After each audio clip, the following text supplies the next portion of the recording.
अत्यंत दुःखद अशा अंतःकरणानं आपण सर्वजण आपल्या लाडक्या नेत्याला श्रद्धांजली वाहण्यासाठी उपस्थित झाला. मी आज दिवसभर दादांच्या परिवाराबरोबर होतो आणि आता मनसिंग भैयांना तिकडनं मागून ऐकत होतो.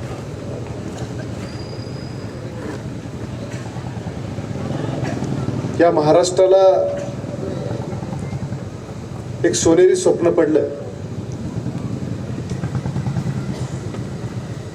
आणि भविष्यामध्ये पुढच्या 5-10 वर्षामध्ये हा महाराष्ट्र एक सुवर्ण काळ घेऊन पुन्हा एकदा नव्या उमेदवार उभा राहील ही कल्पना साकारण्यासाठी जो युवा पुरुष जन्माला आला त्याचं नाव अजितदादा. पण 28 जानेवारी 2026 ला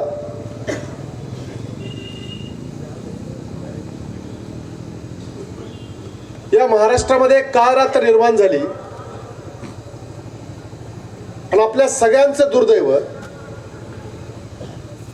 की इथल्या आबालवृद्धांना महाराष्ट्रातल्या प्रत्येक कुटुंबाला हवेहवेसे वाटणारे अजितदादा अचानकपणे आपल्या समोर नियतीनं आपल्याला त्यांना हिरावून नेलं.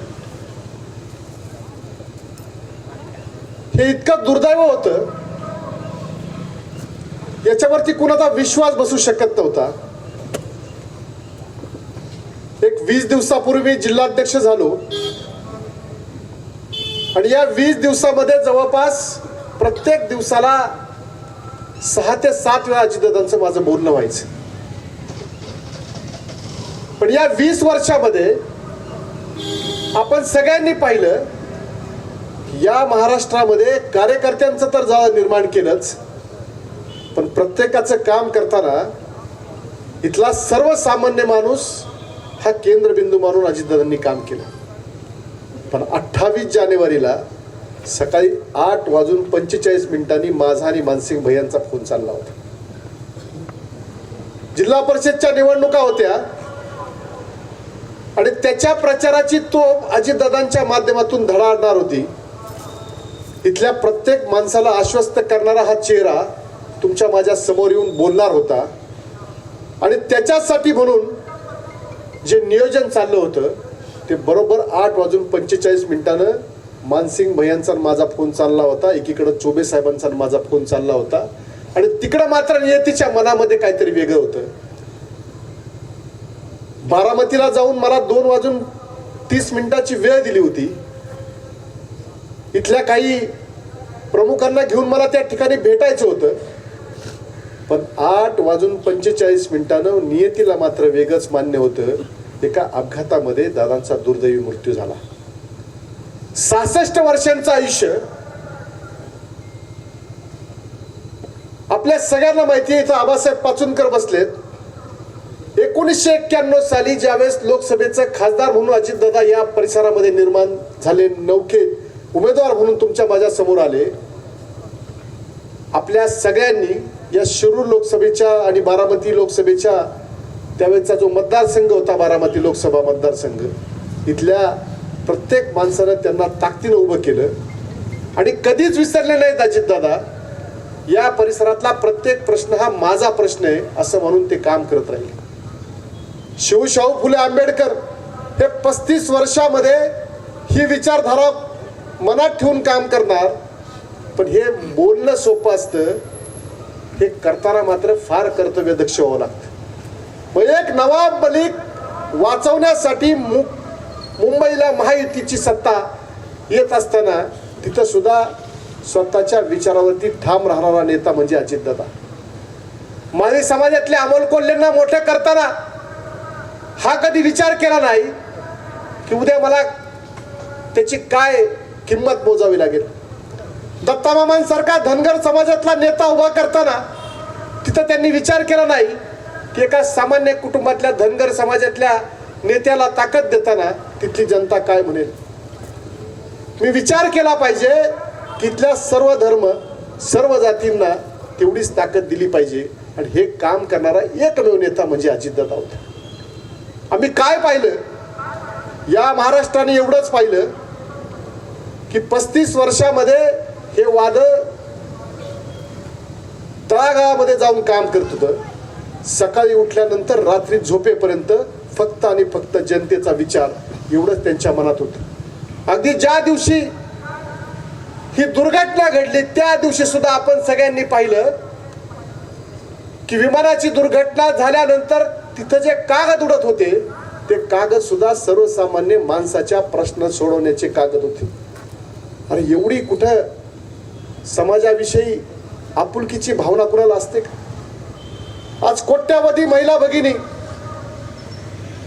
ज्यांना स्वयंपूर्ण करण्यासाठी निर्णय घेतला गेला ते अजितदादा आम्हाला पुन्हा कधी दिसणार नाहीत हे मनाला कळतच नाही, ही भावनाच मनाला शिवत नाही। आणि असे अजितदादा आज गेल्यानंतर फार दुर्दैवी की या पुढच्या काळामध्ये 10 वर्षानंतर आपल्याला कळेल की अजितदादा म्हणजे काय होते। आपल्याला समजेल की असा नेता हा फक्त महाराष्ट्रात नाही तर या देशामध्ये पुन्हा जन्माला येणार नाही। पण दुर्दैव आम्ही आज पोरके झालो।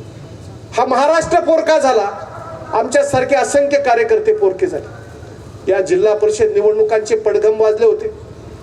दादांचं म्हणणं होतं की आता मात्र या जिल्हा परिषदेमध्ये जास्त सीट आपले आले पाहिजे।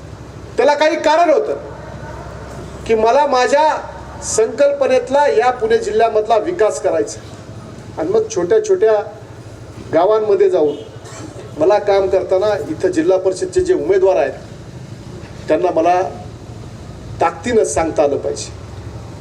तुम्हाला मी अगदी खात्रीपूर्वक सांगतो, अगदी विश्वासानं सांगतो की मानसिंग भैयांची उमेदवारी, ज्योती वहिनींची उमेदवारी या ठिकाणी होत असताना पलीकडं निर्मला नवले आणि इकडं फंड यांना उमेदवारी देत असताना माझ्याशी अगदी 10 मिनिटं अजितदादा बोलत होते आणि हे 10 मिनिटं बोलताना दादा सांगत होते की मानसिंगच्या घरामध्ये उमेदवारी घेत जाताना तिथं मात्र कुठंतरी समाजामध्ये एक वेगळी भावना निर्माण होण्याचे चिन्ह आहे। तिथं राजेंद्र तुम्ही सगळ्यांनी लक्ष दिलं पाहिजे, कारण मानसिंग भैयासारखा कार्यकर्ता हा भविष्यामध्ये समाजासाठी काम करणारा कार्यकर्ता आहे। त्याचे विचार त्या ठिकाणी मरता कामा नयेत। अगदी तुम्हाला माहिती असेल की कानूर मेसाईला मला वाटतंय पाणी पुरवठ्याचं एक लिफ्ट तयार होतंय आणि त्या लिफ्टच्या माध्यमातून कानूर मेसाई असेल, शास्ताबाद असेल, चिंचोली असेल या भागाला पाणी जाणार आहे। आणि ते होताना मानसिंग भैयाने त्या ठिकाणी पुढाकार घेतला, पण तो पुढाकार घेताना मी गणपती शपथ सांगतो ही सगळी गोष्ट मला मानसिंग भैयानी किंवा कुणी सांगितलेली नाही, ही गोष्ट मला अजितदादांनी सांगितली। नेवासकर नावाचे कॉन्ट्रॅक्टर आहेत, त्या कॉन्ट्रॅक्टरला अजितदादांनी फोन केला आणि सांगितलं नेवासकरजी आमचे मानसिंग पाचुनकर त्या परिसरातल्या शेतकऱ्यांसाठी काम करणार आहेत, त्यांना जी लागणारी पाणी पुरवठ्याची जी योजना आहे त्या योजनेसाठी जे पाईप त्यांना पाहिजे ते मात्र तुम्ही तातडीने उपलब्ध करून दिले पाहिजेत। अरे एवढा सर्वसामान्य माणसासाठी विचार करणारा नेता या महाराष्ट्रात कुणी पाहिलाय का? इथल्या शेतकऱ्याला, इथल्या व्यापाऱ्याला, इथल्या कामगाराला, इथल्या सर्वसामान्य युवकाला मोठं करण्याची ताकद फक्त आणि फक्त अजितदादामध्ये होती। या महाराष्ट्रातले अनेक युवक बघा, अगदी माझ्यापासून बघा, अरे मी कोण आहे, तुमच्या माझ्यातला तुमच्यासारख्या एका कुटुंबात जन्मला एका शिक्षकाचा मुलगा आहे। एवढ्या वैभव संपन्न पुणे जिल्ह्यामध्ये अनेक नेते आपण पाहतो, परंतु मला या जिल्ह्याचा अध्यक्ष होण्याची संधी दिली। अरे एवढं मनाचा मोठेपणा हा कुठल्या नेत्यामध्ये असतो? आज हा नेता गेला आणि आम्ही पोरके झालो। आपण सगळ्यांनी पाहिलं, काल परवा पाहिलं ते तिकडं कालवश झाल्यानंतर इथल्या महाराष्ट्रातल्या प्रत्येक मुलाला, अगदी लहान मुलाला असेल, आमच्या महिला भगिनींना असेल, मातेला असेल, तिच्या डोळ्यामधून अश्रूंच्या धारा वाहत होत्या. आमच्या तर पायामधली सगळी ताकद गेली होती. हा महाराष्ट्र नक्की पोरका झाला, पण त्याच्यापेक्षा आमच्यासारखे अनेक कार्यकर्ते पोरके झाले. आज ढसमसून रडताना, पार्थ दादा समोर बोलताना आम्हाला सुद्धा अपराधीपणाची भावना जाणवत होती की आज आमचा नेता गेलाय आणि तो नेता गेल्यानंतर महाराष्ट्र उद्या काय भोगेल ते तर वेगळंच आहे. पण आमच्यासारख्या कार्यकर्त्यांना ताकद कोण देणार आहे? तुमच्यासारख्या कार्यकर्त्यांना ताकद कोण देणार आहे? तुमच्यातला युवक कोण मोठा करणार आहे? तुमच्या माता भगिनींना कोण ताकद देणार आहे? आणि म्हणून तुम्ही सर्वजण या ठिकाणी उपस्थित आहेत. तुम्हाला हात जोडून विनंती आहे की आज महाराष्ट्र तर पोरका झाला. आज सुनेत्रा वहिनी असतील, जयदादा असेल, पार्थदादा असेल, पुन्हा ताकदीनं तुमच्यासाठी कामाला येणार आहेत. कारण त्या अजितदादांनी शब्द दिला आहे तो तुम्हाला सगळ्यांना माहिती आहे की जोपर्यंत माझ्या पायात बळ आहे, जोपर्यंत माझे हातपाय चालतात, तोपर्यंत मी काम करत राहील. मी कामाचा माणूस आहे, मी कामाचाच माणूस आहे, हे अजितदादा सातत्यानं सांगायचे. आज ती प्रेरणा घेऊन हा परिवार पुन्हा उभा राहील. पण हा परिवार उभा राहत असताना आज त्याच घडीला जिल्हा परिषद पंचायत समितीच्या निवडणुका आहेत. आज शपथ घ्या की दादांना जर श्रद्धांजली व्हायची असेल तर पुन्हा एकदा हा राष्ट्रवादी काँग्रेस पक्ष तेवढ्याच ताकदीनं जोमानं उभा राहिला पाहिजे. या जिल्हा परिषद पंचायत समितीमध्ये दादांचा विचार पुन्हा घुमला पाहिजे आणि त्याच्यासाठी तुम्ही ताकदीनं सगळेजण उभे राहाल.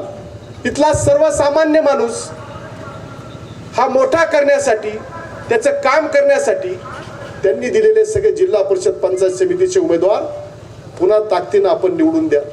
आणि याच्यासाठी म्हणून मला एकच सांगायचं की दादांच्या विचारामागे उभं राहण्यासाठी, त्यांना श्रद्धांजली वाहण्यासाठी आज एक अजितदादा जरी गेले असले तरी अजितदादा नावाचा विचार तुमच्या माझ्या सगळ्यांच्या मनामध्ये जिवंत ठेवला पाहिजे. आणि तो विचार कोणता आहे? शिवशाहू फुले आंबेडकरांचा तो विचार आहे. तो विचार कोणता आहे? सर्वसामान्य माणसाच्या अर्थव्यवस्थेचा कणा बनण्याचा विचार आहे. तो विचार कोणता आहे?